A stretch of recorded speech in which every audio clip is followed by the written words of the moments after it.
মাত্র আধা কেজি গরুর মাংস দিয়ে আজকে যে রান্নাটা আমি করলাম, পুরো পরিবার তো খুশিতে চেটেপুটে খেলো এবং একই সাথে আবারও রান্নার রিকোয়েস্ট করলো। এত টেস্টি রেসিপি আজকে আপনাদের সাথে শেয়ার করছি। সেই জন্য আমি গরুর মাংস নিয়েছি। এখানে গরুর মাংস নিয়েছি আধা কেজি পরিমাণ, দেখতে পাচ্ছেন। কিন্তু মাংসগুলোকে ছোট ছোট পিস করে কাটবো, জুলিয়ান কাট, একটু লম্বা লম্বা করে কেটেছি, তাতে বেশ একটু পরিমাণে বেড়ে গেল। তো ওইভাবে কেটে নিয়েছি, তারপর ভালো করে ধুয়ে নিয়েছি। তারপর হাঁড়িতে নিয়ে 3টা পেঁয়াজ কুচি, 1টা রসুন গোটা করে নিয়েছি, 2 চা চামচ পরিমাণ লাল মরিচের গুঁড়া, 1/2 চা চামচ পরিমাণ হলুদ গুঁড়া, ধনে গুঁড়া 1/2 চা চামচ পরিমাণ, জিরা 1/2 চা চামচ পরিমাণ, আর কিছুটা লবণ দিয়েছি। আদা বাটা দিয়েছি 1 চা চামচ পরিমাণ, 2টা তেজপাতা, 8-10টা লবঙ্গ, আর 3টে দারুচিনির টুকরো, 4-5টা এলাচ দিয়েছি। দিয়ে একটু নেড়েচেড়ে মিশিয়ে নিচ্ছি। আমি কিন্তু কোনো তেল ব্যবহার করিনি।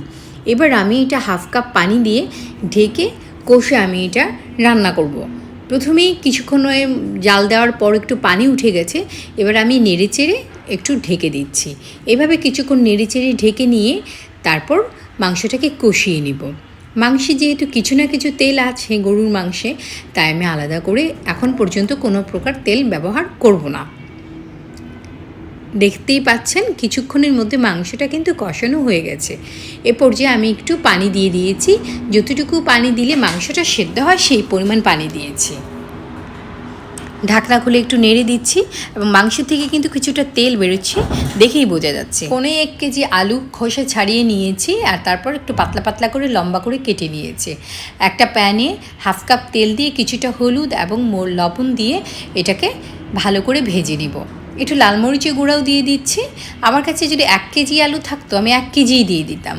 তারপর ভালো করে ভেজে নিচ্ছি। এটা কিন্তু সেদ্ধ হয়ে গেছে অনেকটাই, মোটামুটি 80 থেকে 85% সেদ্ধ হয়ে গেছে। আর এদিকে মাংসও কিন্তু বেশ কষানো হয়ে গেছে এবং সেদ্ধ হয়ে গেছে।